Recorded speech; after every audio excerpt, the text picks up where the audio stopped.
আসসালামু আলাইকুম প্রিয় আইন শিক্ষার্থী ভাই বোনেরা, সবাইকে শুভেচ্ছা জানিয়ে আবারও আপনাদের সামনে চলে এসেছি। আজকে একটু আপনাদেরকে পরীক্ষার প্রশ্ন সম্পর্কে একটু ধারণা দিতে চাই। অনেকেই মনের মধ্যে উসখুস করছে যে আসলে কী ধরনের প্রশ্ন হতে পারে বা কঠিন নাকি সহজ হবে। আপনারা জানেন যে আপনারা বিগত পরীক্ষায় যেটি এমসিকিউ পরীক্ষা অনুষ্ঠিত হয়েছে সেখানে আপনার প্রায় 13,000 শিক্ষার্থী কৃতকার্য হয়েছেন।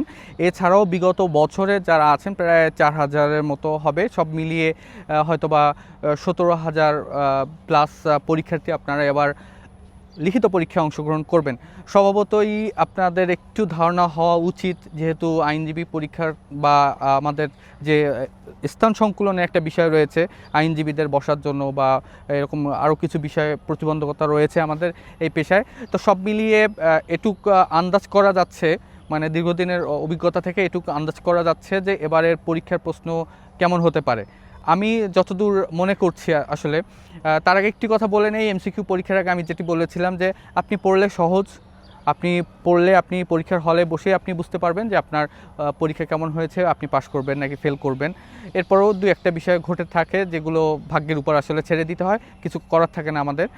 আর যে বিষয়টি বলতে চাচ্ছি পরীক্ষা প্রশ্ন বিষয়ে, পরীক্ষা প্রশ্ন সহজ নাকি কঠিন হবে এ বিষয়ে আমি যেটা বলবো যে তুলনামূলক এবারের প্রশ্নটা একটু কঠিন হতে পারে, লিখিত পরীক্ষার প্রশ্নটা একটু কঠিন হতে পারে। এটা আমার অবজারভেশন আমি আগেও শেয়ার করেছি যে সত্য হবে বা সত্য নাও হতে পারে এমনটা না, কিন্তু আমি আমার পূর্ব অভিজ্ঞতা থেকে বা আমার বিচার বিশ্লেষণ ক্ষমতা প্রয়োগ করে আমি বলছি যে এবার তুলনামূলক প্রশ্নটা একটু কঠিন হতে পারে। আমার কথা শুনে আপনারা ঘাবড়ে যাবেন বা ভয় পেয়ে যাবেন, ব্যাপারটা এরকম না মোটেই। বরং আপনারা প্রস্তুতি আরও সুন্দরভাবে আরও গুছিয়ে আপনারা প্রস্তুতি নেবেন, যেন প্রশ্ন যতই কঠিন হোক, যদি 10,000ও পাশ করে সে 10,000-এর মধ্যে যেন আপনার রোলটি থাকে, আপনি সেভাবে প্রস্তুতি নেবেন। এখানে ভয় পাওয়ার কিছু নাই, শঙ্কারও কিছু নেই। আপনি বিগত সময় পাশ করেছেন মানে আপনি অবশ্যই মেধাবী এবং একই বিষয়ে আগে লিখেছেন এমসিকিউ আকারে, এবার লিখবেন সেটাকে আরও বড় করে লিখবেন, বিস্তারিত আকারে লিখবেন। সুতরাং নতুন কিছু না, একই বিষয় পড়ে এসেছেন, একটু গুছিয়ে লিখতে হবে, এতটুকুই যা। আজকে পাখি আসছে।